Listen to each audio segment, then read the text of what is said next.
I'm the computer man. I'm the Macintosh man with the virus scan. Moving your files all across the land. Some Photoshop filters in After Dark. Get your Microsoft Office, express your quark. Millions of colors with a VRAM chip. How about a system crash that'll make you flip? I'm the computer man.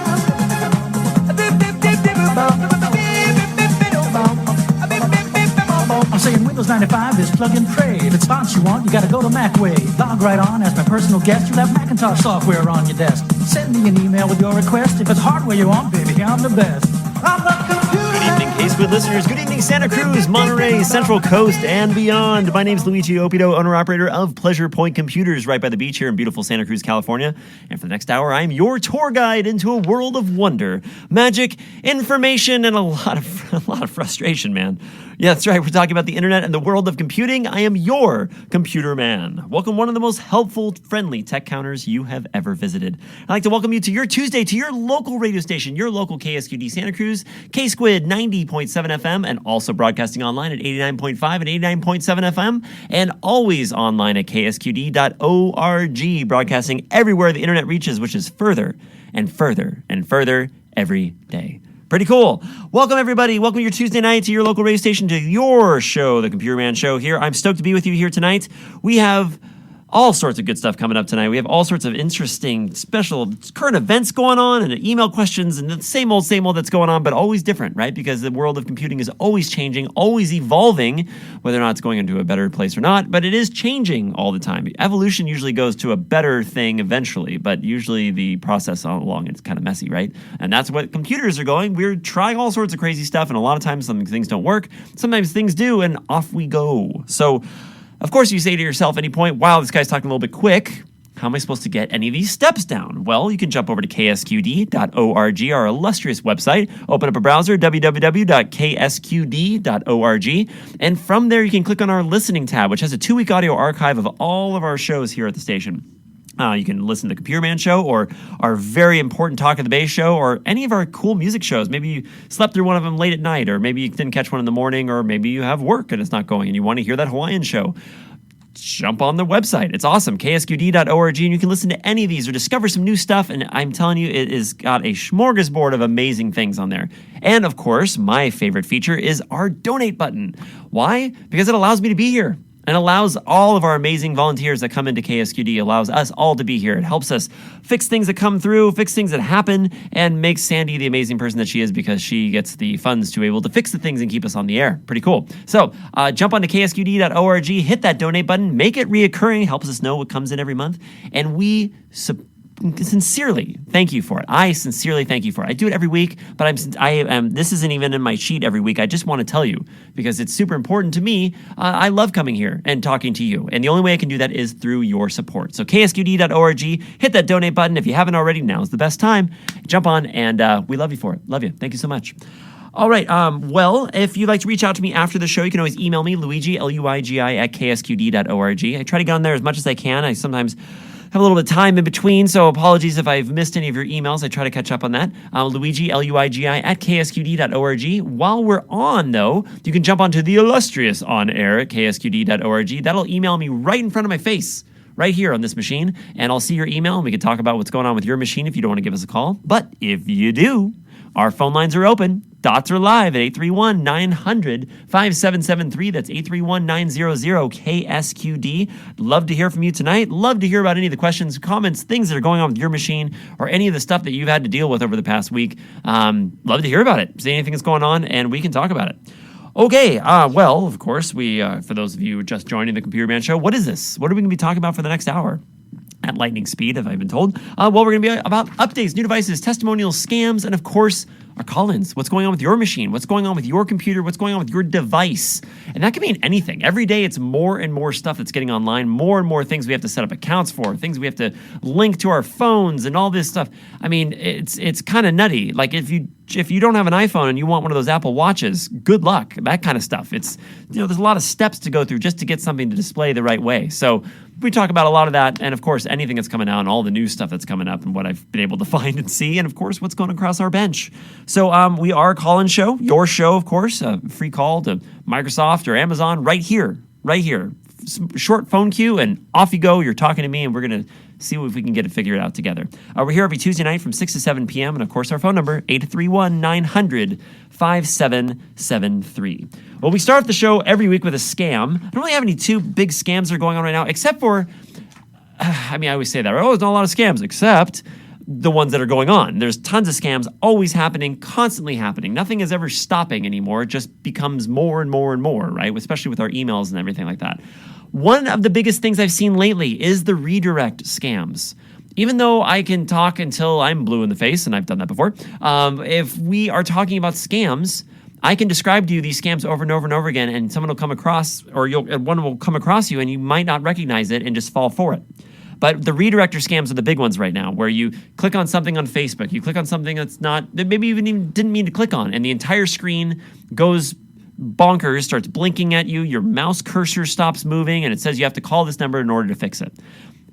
So we had a client that just did this, and if you call the number, they basically have the fix to make the screen fixed. And what do? They force quit the app because they have written a website that is programmed to fill a buffer, fill the screen, and knock out your trackpad, knock out your mouse, knock out your cursor.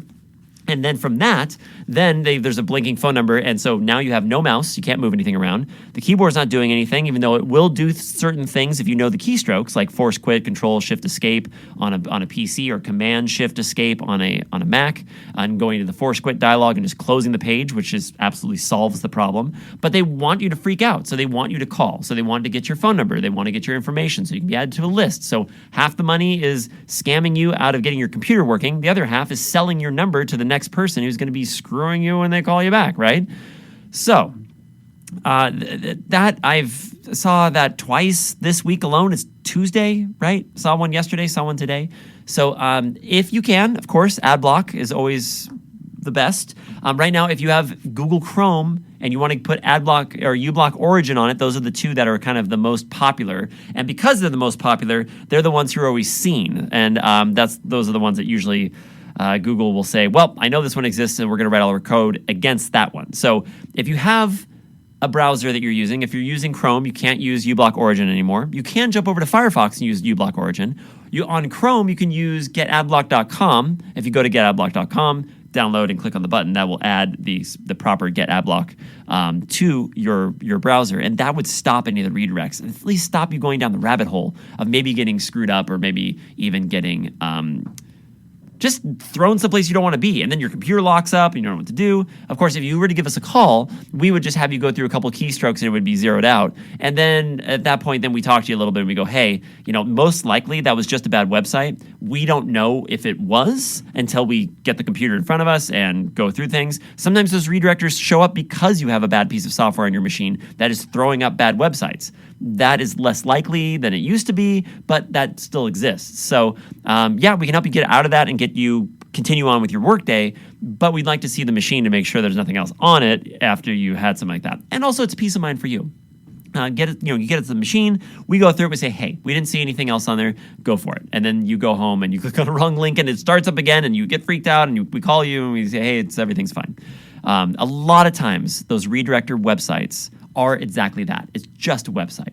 Just something saying that it downloaded something when it didn't. Just saying that everything is wrong when it's not. So just, again, if you can take 2 seconds. I know it's like, oh, geez, I screwed up. Everyone's dropping into those. Everybody's clicking on links like that. You are not alone. You are not the only person that has fallen into one of these scams. They're incredibly crafty. They're sneaky. And most importantly, you should not feel bad. Computers are incredibly dumb, and they will just go where they go. And sometimes that's pitfalls. We all fall into them. I fall into them. It's okay. It happens.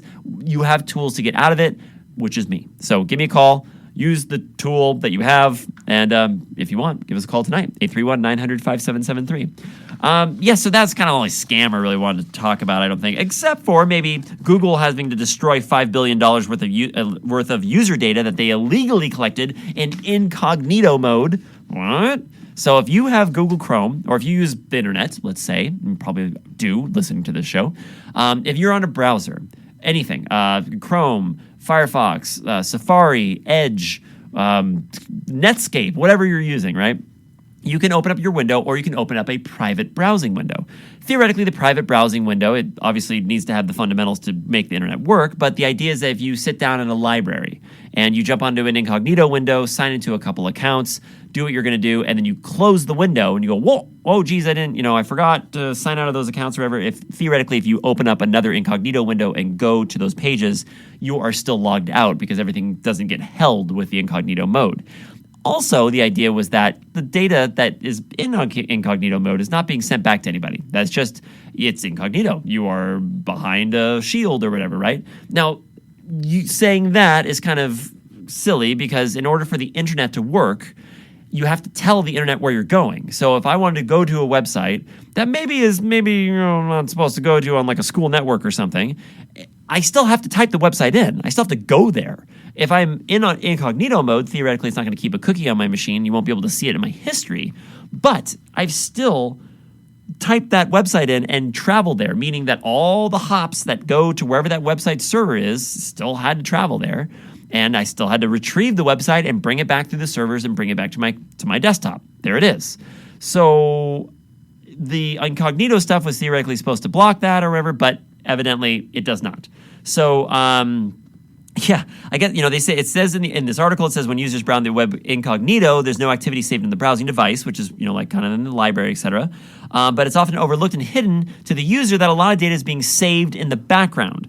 Not only Google, but internet service providers, search engines, website hosts, and many other companies still track and monitor your online activity. So while Google is good at giving the illusion of privacy, the latest court case once again highlights how Silicon Valley big tech deceives its users. So this article deceiving your users, it's more of an understanding. Like, it's an understanding of how it works. Like, if I go onto a browser, if I go to the library and I sit down on a computer and I go to a bunch of illegal websites, and then and I'm in the incognito window and I leave, I close the incognito window and I leave and they find me. Oh my gosh, how'd you find me? Dude, I mean, like, there's still fundamental internet things that have to function. Incognito it literally just doesn't save the history. And if you use it that way, if you think of it that way, then you'll be fine. Because most likely you're not going to the school library and, hacking people's machines and asking for Bitcoin or whatever it is you're doing nefarious, or posting, illegal photos of illegal things on illegal websites illegally, through the school's, internet connection, stuff like that. I mean, the lawsuit, yes, I think that they shouldn't have collected this data. I think that people's understanding of how incognito mode works is a little bit skewed.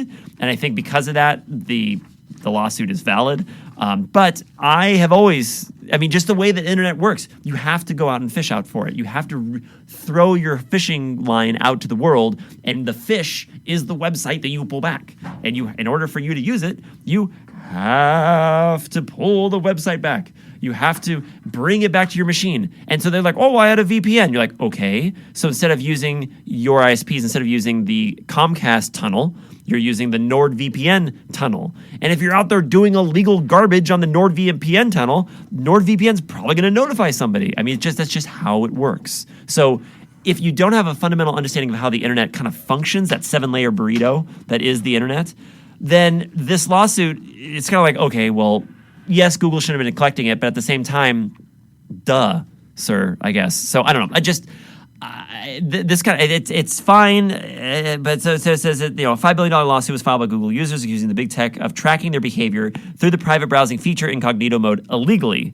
According to the class action lawsuit, incognito mode allows users to turn off data collection when using the feature, but this doesn't stop other Google tools from collecting user data, hence this problem that they're having with it now. So you're on Google. You're on a Google search engine doing Google stuff, and you're like, well, how'd they catch me? Well, anyway, so I got a bridge to sell you too. But anyway, so yes, that's a great thing. Maybe it'll lock down some more stuff. Use DuckDuckGo. Use the Tor browser. Don't do illegal stuff online like that, man. It's just not a good idea. So, okay. Also, just kind of also on the scammy side, kind of, there was that robocall that went around that was the voice of Joe Biden saying, "Hey, don't vote in this election because of some reason that I'm coming up with because I'm Joe Biden," and they called like hundreds of thousands of people, and those fake Biden robocalls evidently cost a wireless provider $1 million in FCC penalties. Doesn't sound like very much, to be honest, but I guess it was. It was a Texas-based Lingo Telecom is going to pay a civil penalty of $1 million over the settlement over voter suppression efforts. So they didn't create the robocalls, but they did allow them to be transmitted on its network, which the FCC says it's in violation of the agency's so-called Know Your Customer and Know Your Upstream Provider rules. And they actually have like little KYC, KYUP rules, I guess. Telecom people know that stuff. I don't. But it says that they're then it says the Phillips campaign said that Kramer was acting independently and it didn't know about or authorize the fake Biden calls. Kramer's fine penalty remains pending with the FCC, though he faces a proposed $6 million fine. So they say they're going to make 3 changes. They're going to be applying for an A-level attestation, which is the highest level of trust attributed to a phone number. Only to a call where Lingo Telegram has provided the caller ID number to making the call. They verify the identity of the line of the business for each customer, and then they transmit traffic only from the upstream providers that have robust robocall mitigation mechanisms in place. Blah, blah, blah, blah, blah. There'll be another one. Okay. Again, all a bunch of technobabble. That it's just going to come. Just someone's going to come up with something else, and then we're going to hear about it's going to be Kamala calling and saying that I don't want anyone to vote if you're breathing. And if you're a breathing person, you really shouldn't be voting. This is Kamala Harris. And you're like, dude, ugh. And there's going to be people out there like, well, I'm breathing. Kamala called me. I'm going to stop. And you're like, dude, no, robocalls, AI people. We're here. We're in it. We are in it. And I'm telling you, I've been saying for the past couple shows, it's going to get worse, like probably logarithmically, to be honest. It's going to get worse and worse as we get closer to November because the tools are there. The tools are incredibly easy to use. This morning I literally had to go to a house call, and before I left for the house call, I was like, I want to try that Copilot thing real quick and see if I can make a logo for my show. And I was on it for 3 minutes, and I had like 12 different logos. That was immediately, and they're like, "Oh, would you like to make a video from this?" I'm like, "No, I gotta go," but I could. And with 7 seconds of audio, you can get a voice. With a minute of audio, you can create like tons of voice of that person. You don't need a lot, and you can get it from anybody, from anywhere, from a voicemail, from all sorts of things to make a voice using AI. We're here, people. We're here, and so it's kind of grain of salt. If Joe Biden is calling me, telling me not to vote, I would go, First of all, Joe, thanks for the call. Appreciate the call. Second of all, how'd you get my number? Third of all, am I in trouble because Joe Biden's called me? And fourth, wow, Joe, hey, what are you doing? Aren't you busy calling me? In California especially. But just, question stuff. Just 2 seconds. 2 seconds. Is that really Joe Biden calling me? Is it really Kamala calling me? Could it be something else? Is it just, we're in that season and AI is here. And it is good and it's easy and quick for anyone with a phone, with a computer, with an internet connection to make that. So keep in mind, and please be careful, and don't throw all of your trust into something. Just question everything. Just question. Ask your friends, did you get that call from the president? They're like, what are you talking about, dude? So the other thing that I wanted to really talk about was Microsoft. This is off the side. We're getting actually, it's still kind of scammy because I think this is a scam. Microsoft says it's going to be killing Control Panel. My dear love that I've been holding on to since XP, Control Panel, which is still, granted we have settings on Windows 10 and Control Panel, which is a crime. We shouldn't have 2 places to go to settings, first of all. And I know some of the things in Control Panel link back to settings, which is malarkey, but Control Panel is going away. 39 years Windows Control Panel has existed. Said so. They announced it on Tuesday, evidently, that Microsoft's going to be trying to be in the process of phasing out the Control Panel, a 39-year-old Windows feature, in favor of the Settings app. I hate the Settings app. It's awful. Sandy, do you like the Settings app? It's awful. It's awful. See? That's 100%, people. Right there, 100%. It's terrible. It doesn't give you. I don't like the interface. I don't like the way it works. I don't like the bubbly froofiness. It's like, and I'm gonna show my age here. It's like Windows XP Home back in the day with the green jelly bean. Do you remember that? Or you can get Windows XP Pro that had the square gray button, and the square gray button for some reason was more. I felt like I could get more done with it. I don't know. That's purely in my brain, but that's just how it was. But they're getting rid of it. They're getting rid of it. It's been part of Windows since 1985, they say. But in the Settings app, which launched in Windows 8 in 2012, Get that, everyone? Windows 8 came out in 2012, right? Crazy. It's become the new destination for many of those tasks and has gradually taken over its functions.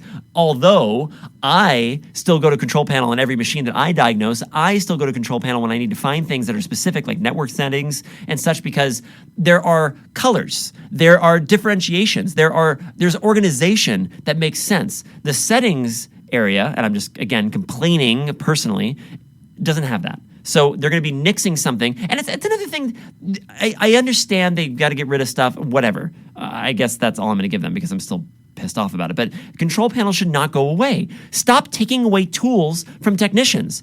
All this is going to happen is they're going to take away something that Control Panel had. We're going to need to fix that in Windows. So someone's going to go on to GitHub and write some code or something like that we'll have to then download and to do the function that Control Panel did. I see it happening. I know it's going to happen. I know it's going to happen because we've dealt with stuff like this before where Windows takes away a feature that you want to use, like the group policy editor. Oh, I just don't even look for it anymore because it was only on certain professional models and stuff. But if you had a group policy editor, you were literally that computer's deity. You could do anything in that machine. You could set up schedules. You could set up incredible user access and all the things, all the intricacies of the machine you could go through. Now, granted, people could say you could do that with other things, but it was a one-stop shop.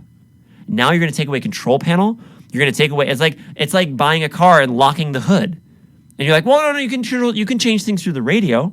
You can still get underneath the car. You're like, yeah, but the cap's on top, underneath the hood. I have to get underneath the hood. Well, you don't need to get underneath the hood. You can still get underneath it. You can control the radio. You've got a steering wheel. You're like, but I can't. I need to. Okay. So it's frustrating to me, especially because I use it all the time. And I know people are like, oh, Control Panel is still around. When I sit down at people's computers, I search for Control Panel and we get things done there rather than going to the settings, which I guess I'm going to be forced into at some point. So as of yesterday, late yesterday, Microsoft has amended its statement and the support document to say the following, quote, many of the settings in Control Panel are in the process of being migrated to the Settings app, which offers a more modern and streamlined experience. Big thumbs down on that one. This is a departure from the previous statement which said that the Control Panel is in the process of being depreciated in favor for the Settings app. So what they're saying is we're going to get rid of Control Panel, but don't worry, all the features in Control Panel are going to be moved over to the Settings app, which I do not believe. Just saying that. They said they reached out to Microsoft. This is Mashable.com. They reached out to Microsoft to get the official stance on Control Panel, and they had no response. It just, it says it came out in Windows 1.0. Departure marks the end of an era. Yeah, an end of an era of functionality, an end of an era of configuration, an end of an era of being able to go into the machine and change a setting that I want to change. It's frustrating. It's frustrating. Okay. And before we go to break here at the halfway point, here on the Computer Man Show on KSQD Santa Cruz, KSQD 90.7 FM, and online at ksqd.org, Apple has officially announced the iPhone 16 event. If you're a listener to the show, I've been complaining about my phone. I have a 12 Plus Pro Plus Pro Plus Max, the biggest one with the biggest camera of the 12 series. And my battery is starting to go, and the processor is getting a little slow. It's getting a little clunky. And since I use it so much for work, I am starting to look at alternatives, even going outside of the Apple ecosphere and going into something else. But I have to drag my partner along with that too, and we both have to talk about it. But I'm looking at the 16, so I'm going to be kind of sticking with the 16's process as it goes through here in September coming up. It looks like they announced the event for September 9th. September 9th, one of these has a calendar on it. Let's see. September 9th looks to be it's a Monday. Okay, cool. So it'll come out on a Monday, that event, and then we'll talk about it the following Tuesday on the 10th. Looks like it's at 10 a.m. on Monday, September 9th. And so you don't need a Japan Standard Time, all that stuff. It says the format is expected to be the same as the iPhone 14 and 15 event, which combine an in-person experience for the press with a virtual experience for everyone else. They're going to offer the press hands-on time with the new iPhone 16 and the new Apple Watch Series 10. These are current expectations. They could have a surprise in store, of course. We won't know full details until the event takes place next month. But the entire event will be streamed by Apple, and you'll be able to tune in via Apple's website, the TV app on your phone, iMac, Pad, Apple TV, all that stuff, or their official YouTube channel. So, and I've got the specs here for the 16. they look the same, kind of. The display is a little better, better refresh rate. The Pro, Apple Intelligence. That's what I think this whole thing's going to be about, is Apple Intelligence. Because all these new ones, I think the 15 and above, maybe the 14, I don't remember, but the 15 and now the 16s are going to be the ones that have this Apple Intelligence. And that's going to be the on-device AI. So you do not need to be, I'm not sure how it's going to work, but you don't need to be within a cellular signal, supposedly. But the Apple Intelligence also isn't going to launch right away. It's going to launch probably pretty soon. And they said, I think it's going to be like 6 to 9 months after that.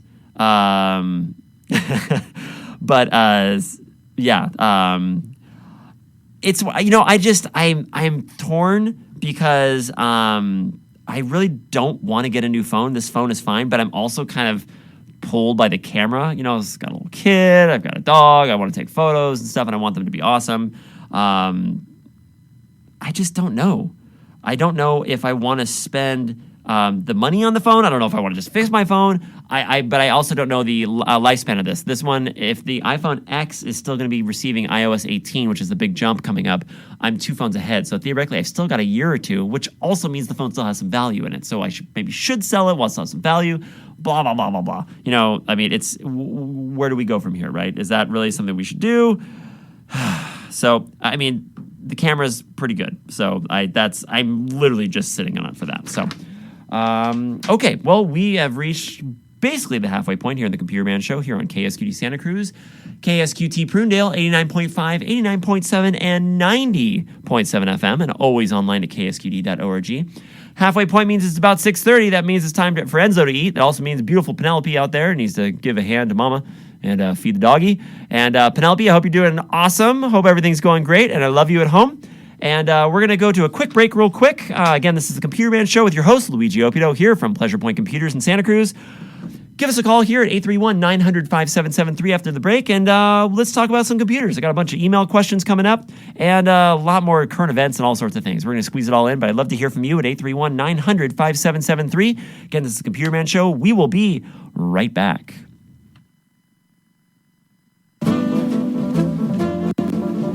Have you ever asked yourself, what does being healthy mean really?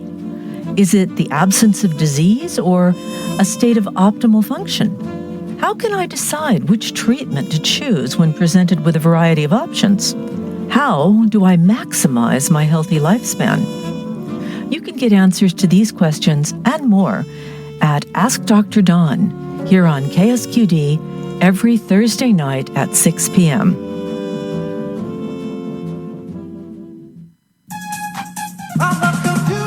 My name is Luigi Opito, owner-operator of Pleasure Point Computers and the host of the Computer Man Show, a 1-hour call-in show Tuesdays at 6 p.m.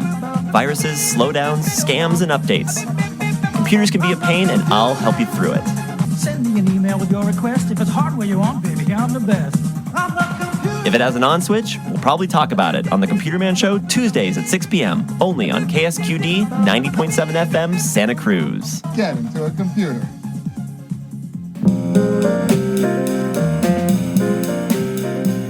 Hi, I'm Bobby Bishop, host of Be in the Night. Bring you the best I can with jazz, love songs, and soul. Join me on Tuesday evenings from 7 to 10 p.m., playing the classics straight ahead and introducing you to the latest artists and composers. That's Tuesday nights from 7 to 10 p.m. right here on listener-supported KSQD 90.7 FM, Santa Cruz.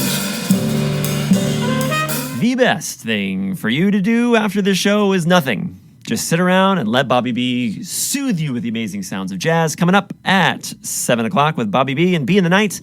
And of course, any Tuesday, Wednesday, or Thursday night, if you're sitting from 7 to 10 going, man, I wish I really could have a place to listen to some jazz. Whoa, I've got something for you here at KSQD and KSQD.org from 7 to 10 every Tuesday, Wednesday, Thursday. Jazz for you. Amazing. Let's check it out. Coming up, Be in the Night, starting off the week. Super strong.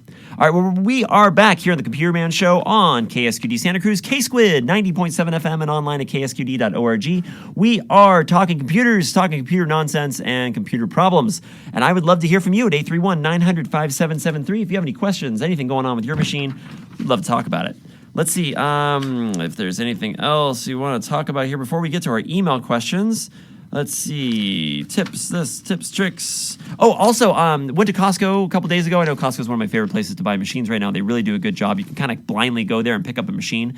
It looks like a lot of the 13th and 14th gen processors that they were selling before have kind of moved along, and we're getting into some of the other ones, the newer series processors. So that's good. But there was a little bit of a scare for a while about buying a machine at the Costco and thinking you're going to grab a processor that might be bad. They still do have a couple machines that are Ryzen based, and of course you don't have to worry about because they're not Intel. But yeah, they're just anything that has a 13th or 14th gen processor. If you're not sure, take a picture of the machine that you're looking at with a little sheet and send it over to me at Luigi, Luigi at ksqd.org, and I'll let you know if it's one of the 13th or 14th gen and if you should stay away from it. Yeah. Okay, let's see. Anything else in here I want to talk about? Let's see. Nope. All right, let's get into some emails. Sounds good. Okay. All right, email questions. Here we go. My internet keeps randomly disconnecting and reconnecting every few minutes. Okay, actually, you know what? We actually talked about that one last week. I thought so. Let me see here real quick. Because this one we talked about, I don't know if I actually... Usually what I do is I have a list of the ones that we go through. I put those ones at the bottom. I don't know if I did that this week. Oh, but we've got a call coming in. Let's see. Okay, well, let's take a call real quick while I sort that out myself. All right, you're on with the computer man. Hello, how can I help you? Hello, computer man. I'm struggling with turning on my...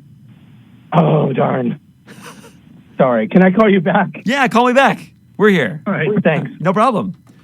Well, that leaves the phone lines open for you at 831-900-5773. So let's see. Let's go in a couple of these things. User. Panda Dome we talked about last week. Okay. That was the car accident one. We talked about that last week.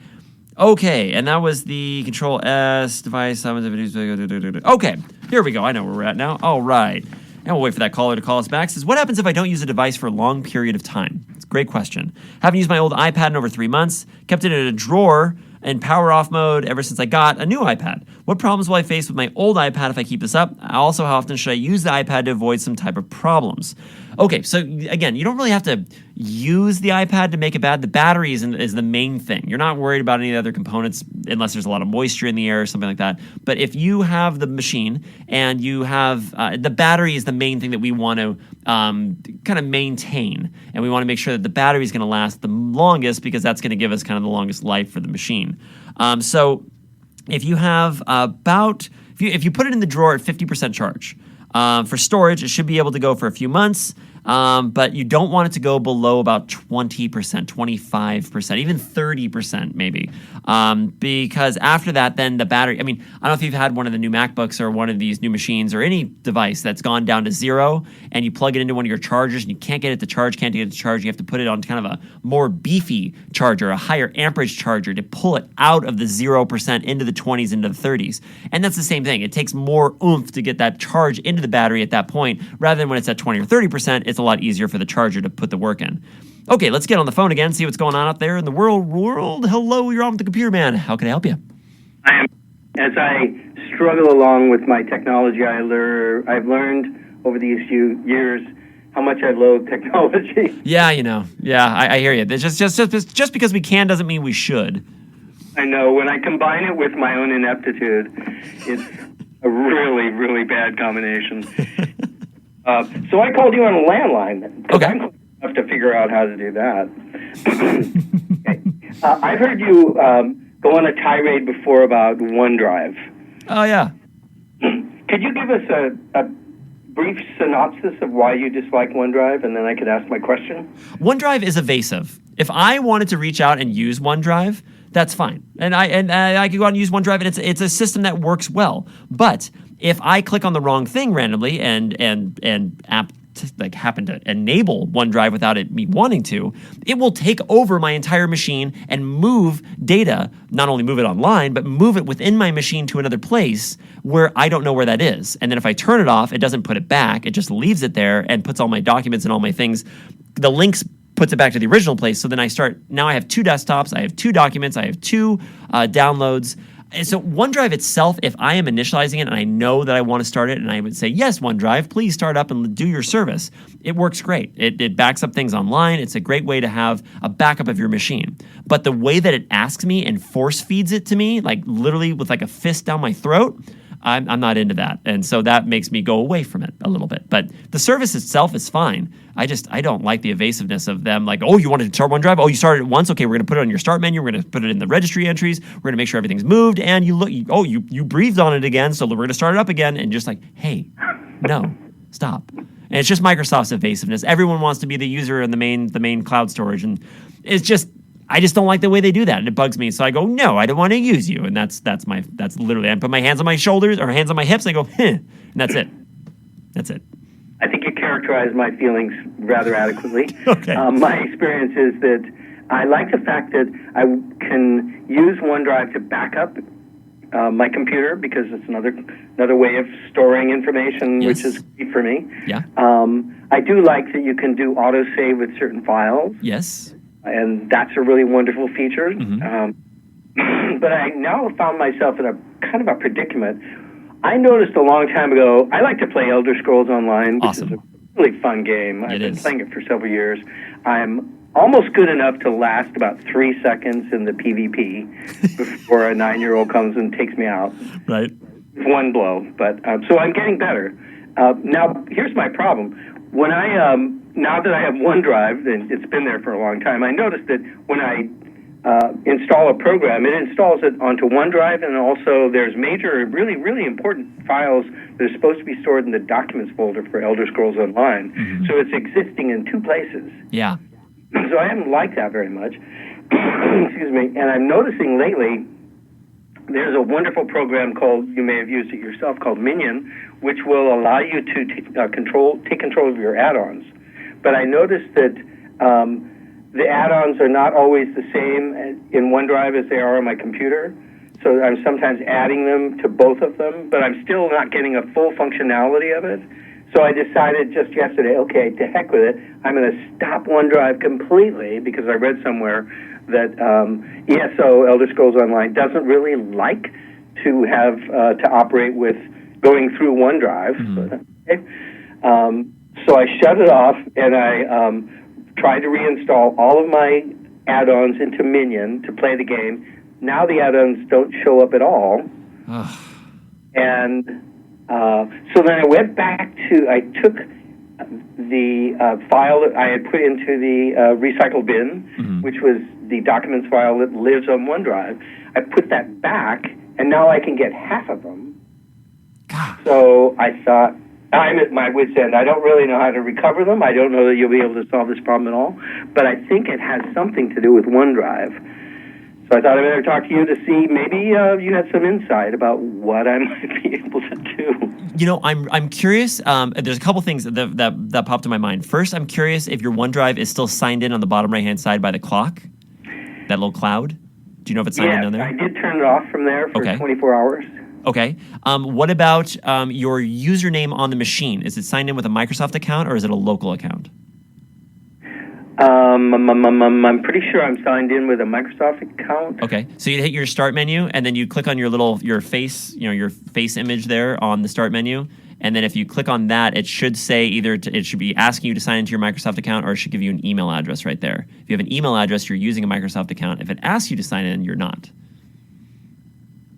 Okay, I've clicked on my face, and it looks like the same face that I've associated with, I don't know. Now I don't know. Okay. Does it have an email address on there or anything?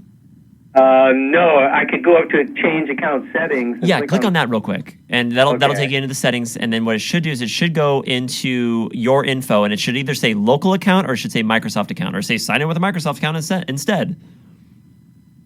Okay, it says there is an email address associated with it right under the picture of myself. Okay, so you have a Microsoft account. So that also could be something that's stopping you from finally letting go and getting control of your machine. If you, again, granted, taking off the Microsoft account might turn off some other things or whatever, but you still have an online account that is still updating things via Microsoft, via online, based on your username. So Whoa. there's still some stuff being held onto by Microsoft based on the fact that you're using a Microsoft account on the machines. When you sign up your Windows 11 machine now, it is virtually impossible to not get to basically you install the software. You're saying, hey, welcome to your new computer. What's your Microsoft account? You're like, no, I want a local one. You're like, it's like tough. what's your Microsoft account? You go, okay, this is my Microsoft account. And then you have to go in after the install is done and turn it off and convert it back to a local account because Microsoft is super picky. They want everyone on Microsoft accounts so that they can watch and push stuff and give you notifications and say, oh, well, hey, you've been doing this for a little while because we've been watching. Why don't you do some of this? Or why don't we sell you this? And it's gross. So that also could be something that's holding on with OneDrive stuff because if you have the Microsoft account, you still have linking back to Microsoft. So that could be something else that's still holding on. And that Elder Scrolls thing, I've experienced that with other games that because it's constantly updating things online. So you're playing the game, it's updating those bin files, it's updating the batch files, it's updating the files in your documents folder, but OneDrive's trying to kick that stuff online too. And while it's kicking it online, it's using the files, but you're using the files playing the game. So then it uploads half of them, and then it uploads only the parts that it can, and then you're playing the game, but it didn't upload those ones, so then you stop the game, and then it'll upload those ones, but they're wrong because you stopped the game, so they're like nbin files. You start the game again, it changes again, they try to upload, and everything is confused, and it's like behind. And it just sucks. And it's like, and you don't have control over that like last 15-20%. You're like, this is my computer. It's mine. There was actually someone posted someone online where it had Hank Hill, and he says, I do not want to save to OneDrive. I want to save the documents folder on my computer that I own in my house. And like it's like that's the type of thing. You're like, yes. Stop doing things in the background. Let me control what I want to control. And we're backing this up for you. You're like, no, I didn't tell you to do that. So yes. Ugh. So you could change. Well, that sort of explains why when I've done all this reading about how to get this thing functional again, why the comment I ran across was they don't really like people to have anything in OneDrive at all. Yeah. That's why I tried to turn it off.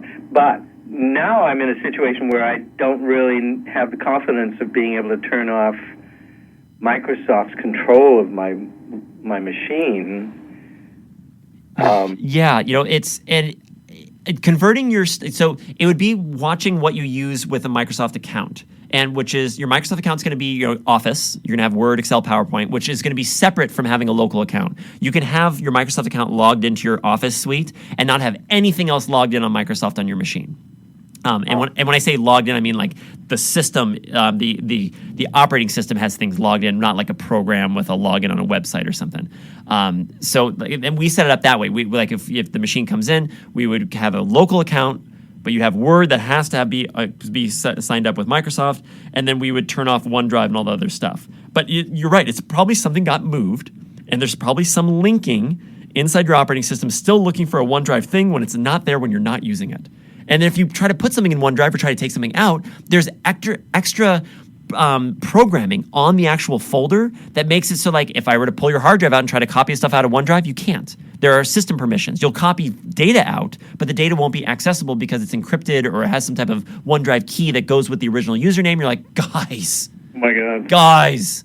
Yeah. So it's like at that point, you're like, okay, fine. Screw OneDrive. I'm going to if I want to back up stuff, I get a Google Drive folder or a Box account or something. I have one folder. Everything that's in that folder gets backed up to the cloud, done. And you're like, if that's my documents folder, fine. But like at that point, it would be outside of any games or any of that stuff. It's just, and OneDrive, it just takes over everything. It's like Edge. You want to get rid of it and you can't. Right. Yeah. Now I'm really going to be struggling because my game is only partially functional without the add-ons that I need. What if can you reinstall does the Minion game I can't remember if the Minion game actually or the Minion application actually installs those protocols, or does it just allow the protocols to run? It's supposed to install the programs, and you watch a little bar moving back and forth, but I notice when with the add-ons that don't work, if I try to uninstall or reinstall, the little bar goes by really fast, which indicates to me it's not really doing anything. And when I go back into the game, lo and behold, it hasn't done anything. So I've installed and uninstalled Minion dozens of times. The only thing I have not done, it always asks me, do you want to save your system configuration file? And the recommendations are yes to go ahead and do that, because I guess that's important. So that's the only thing I have not wiped out entirely and done and gotten rid of Minion entirely. So, have you gone into your OneDrive folder and is there anything remaining in there for Elder Scrolls? Yeah, now the way I've been dealing with it is I make sure that the OneDrive Elder Scrolls Online documents file is exactly the same as what's on my local computer. Okay. So I'm guessing that when it's playing, I don't know if it's going out to OneDrive to play its files there or on my local computer or what. But The other whatever. thing, what about hidden files? Do you have hidden files shown? Yes. Mm-hmm. Okay, good. Okay, good. That was the other thing I was thinking of that might be something to be missing, but okay. Have you reinstalled Elder Scrolls? I have done that, not lately, but I Okay. have done that before, and I'm not certain if that cured the problem, because I have encountered this problem, but not as bad as it is now. Okay. Yeah, it just seems like there's linking. There's some link that's a shortcut, or there's some that in some part of the program that's looking at something and going, no, it's not. I'm not seeing that anymore. It's missing half of it or something. Like it just feels like that. It almost be like you'd have to uninstall everything from Minion and then go one by one, but that probably wouldn't do it either because there's probably still something linking with the game. It's frustrating. Gosh. So if I'm thinking of a strategy now. My next step would be to go ahead and uninstall Minion through Revo uninstaller, so I get rid of any remnants. Good. As many remnants as possible. Yes. And then this time, when when I'm given the option of saving the system configuration file, I'm going to say no. Can you see any problem with that? Because it would be a brand new, fresh install. Right. And the only thing I would think of is that when you do the Minion uninstaller, you're going to do Revo, so it takes away all the stuff, including any configuration files that might be there. But you do have a configuration file in case you need to go back to it, right? You like save one from before or something. Yeah, I'm pretty sure I've got something somewhere. Okay. I think that's a good plan. If that doesn't work, then I would do Revo uninstaller with Minion and with Elder Scrolls and start from scratch. And see if you can get it to go up that way. Gosh, because it'll put the stuff back. It's got to be a registry entry that's got some 1 instead of a 0, and it's pointing someplace else, and it's not letting things to pass through. That's my feeling. So I'm guessing it's part 3 of this. Then I should go to my documents file and copy that and rename it, and then Yes. where I have all my add-ons. And then I should also go out into OneDrive, and then. Just move it into another folder. Name it -old something, and just make it so that it's not the same file folder name, and then that way the computer won't look at it. And then part 4 would be select turn off OneDrive. Yeah. Okay. Nothing's playing All right. I got a 4-part strategy. That's going to be a lot of work. Yeah, it is. It's Yeah. going to take me the rest of my life. Hopefully not. The end result will be good. You'll have your game back. Okay. Well, thank you for holding my hand. Yes. I'm happy, always. I'll get back to you if I have any success. I would love to hear about it either way. All right. Thanks a lot. All right, man. Thanks for the call. Appreciate the listening. Take care. Okay. These phone lines open for you. I didn't mean to cut them off early like that at 831-900-5773. We've got about a little under 10 minutes left in the show. I'd love to hear from you. No question too big or too small. 100% awesome callers. See? Always. Even after 5 years. Pretty cool. Okay. We were talking about devices, long periods of time. Okay. Why am I getting adult pop-ups on Netflix? It says invisible pop-ups for X-Hamster keep popping up while I'm watching Netflix on my Mac. Oh boy. Tried scanning for adware or anything else. Several programs come up with nothing. What in the heck am I supposed to do? Okay, so most likely that's not a pop-up, it's a notification. People enable notifications all the time thinking that they need them for websites. Like, I go to this website and do you want notifications from this website? You go, yes. But no one knows what that is. And notifications are there's just I personally do not like them. It's not like you get a notification that you have a new email or something that you actually need to know. It's something that some website does something and they can push a notification to your browser, and all of a sudden you're getting this list of notifications of another thing you have to clear. So I usually turn my notifications off on my browser, including on Chrome, including on Firefox. But most likely you have enabled a notification on a certain website that's spamming you with adult notifications. And usually they're invisible. When you click on them, they take you somewhere. So it'd be really curious to know what browser you're using and if you have a legitimate version of your browser. Maybe you have some weird version of Chrome or something like that. But I would also go through your extensions. I would go through your notifications and just turn them off. You don't need them. There's nothing on the notifications that you need. And for especially for something like that, it's just another thing you have to clear. There's nothing. I've never had anything that I need to know come from my notifications. It's like the toolbar of 2024. You think you might want it, but you really don't. You really don't. Okay, moving along. This one kind of irked me, and then I learned more about it, and then I got better about it. But it kind of was like, ugh, when repair shops say things that make absolutely no sense, and then people pay for that service that makes no sense, it boils my blood, because it makes me think that is someone taking advantage of someone else, right? The shop is taking advantage of a client who doesn't know any better, who has gone to the shop to hopefully ask them their expertise and guidance, and puts their trust into that shop, and then the shop goes back and says, "Oh, I'm sorry, your RAM has a virus."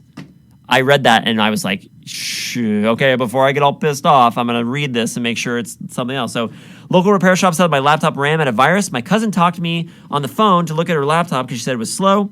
Apparently, her local laptop repair shop told her that there was a virus in her RAM and that she needs to use external RAM.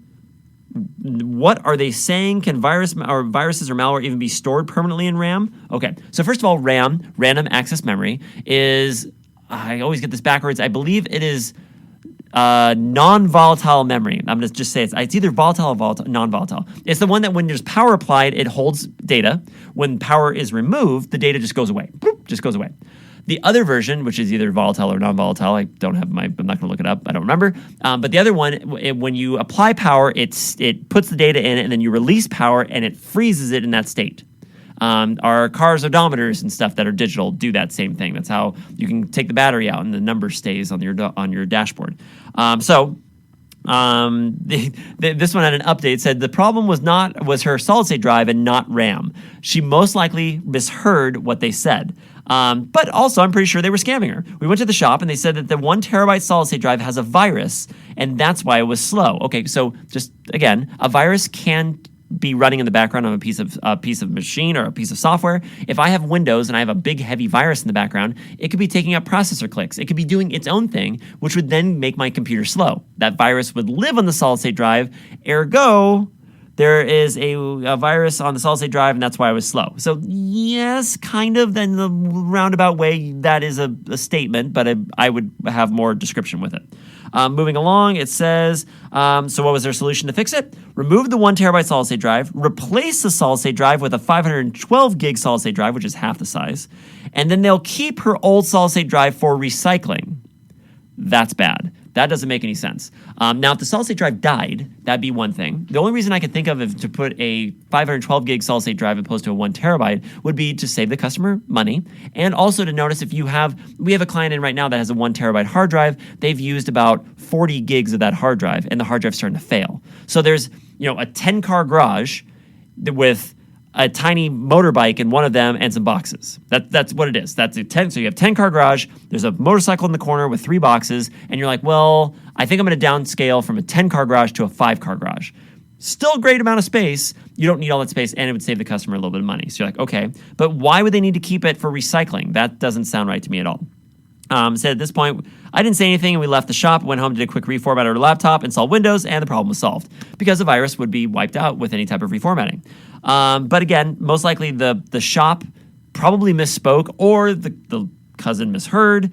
Again, because if you substitute the word disk drive or storage instead of RAM, because RAM could be storage, sometimes they see it as memory. Memory is being kind of synonymous with storage, but it's not. It's separate. Then it could make sense, but there was a virus in the laptop's boot drive, so it's proposed to boot from an external USB drive to clean it up, and that makes sense where the nomenclature got mixed up from memory and disk storage, I think. So I'm going to give the benefit of the doubt. I don't like taking the 1 solid state drive for recycling. We always give the drive back to the customer, tell them they could use it for something else, and if they don't want to use it, they want to get rid of it and want us to recycle it, we can take care of it for them.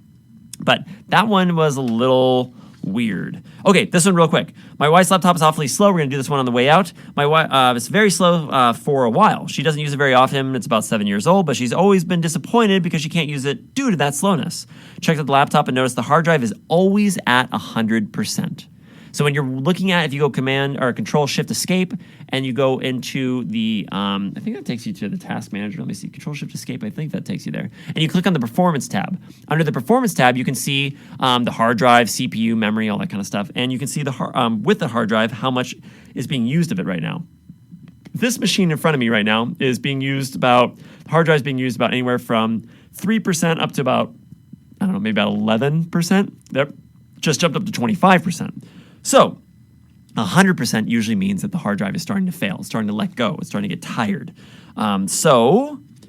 We then, usually at the shop, we would pull the hard drive out, put it into our smart status checker. It would give us a score. As long as it's over 80%, we go, okay, the hard drive's fine. A lot of times it's failing. And so at that point then, they ask, well, if it's the hard drive, should I replace it with a solid state drive? Yes. Yes. Is it hard to replace? Kind of.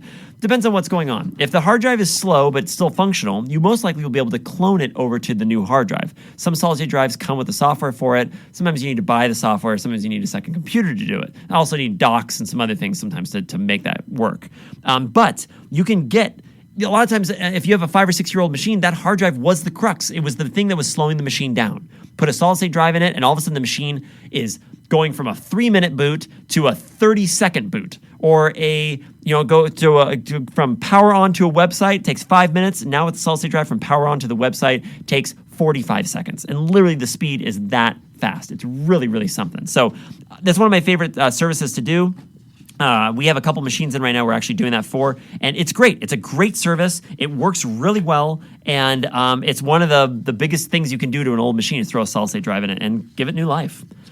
Well, okay, ladies and gentlemen, well, we reached the end of another Computer Man show. If I missed your call tonight, you can always reach me by email, Luigi, Luigi, at ksqd.org. Remember to tune into the Computer Man show here on Tuesday nights from 6 to 7 p.m. here on 90.7 FM, K-Squid, KSQD. I'd like to thank all my listeners and my callers. Thank you, KSQD, Sandy Stone, Hell, Fred Steen, Reggie, Gibbet, Debbie, Kibber, John Sandage, all of Santa Cruz, Nicholas, Hesler, the Waz, Mr. Casey, Turtle, and of course, the humble Electron. Thank you again, Santa Cruz. I'm your Computer Man here on Santa Cruz's only K-Squid, KSQD, 90.7 FM, and online at ksqd.org. Stay tuned right here for Be in the Night. I hope you all have a positively charged evening. Until next time. I am the computer man. I can do anything you can. I am the computer man. I can do anything you can. Computer man, he is your friend.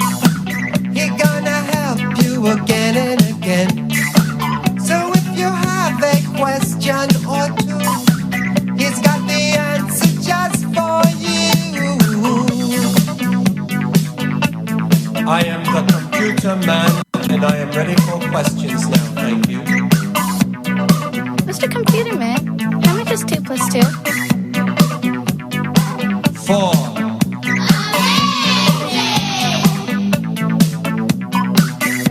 Mr. Computer Man, how do you spell cat? C-A-T. Mr. Computer Man, how do you spell supercalifragilisticexpialidocious? With letters. I am the computer man. I can do anything you can. I am the computer man. I can do anything you can.